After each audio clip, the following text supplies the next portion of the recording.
Macam mana pula rumah pusaka cucu pula yang duduk, tapi dia tak pernah minta izin pun, macam mana pula? Ini lagi kacau lah. Yang ini lagi mengeruhkan keadaan. Kenapa? Cucu ni dia mesti anak kepada siapa? Mungkin anak alung ke, anak angah ke?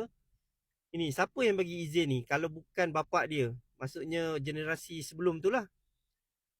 Ikutkan salah lah. Dia pun cucu lagi tak boleh buat suka-suka hati. Sebab dia nak kena tengok dulu siapa waris faraid. Kalau kata dia nak duduk, rumah tu hak milik orang ramai. Maksudnya warisnya ramai. Jadi dia kena dapat izin daripada semua tu. Kalau tak, cara lain dia bayarlah sewa. Jadi seorang lain dapatlah bahagian sikit-sikit. Sebab tu saya memang tak galakkan lah kalau rumah ni selagi masih nama arwah ataupun banyak nama, saya memang tak berapa berkenan lah. Ni pandangan saya sajalah. Tapi kalau lah cucu ni duduk tanpa izin, dia pun kira macam berdosa lah. Ambil bahagian orang tanpa keizinan. Samalah berdosa jugalah tu.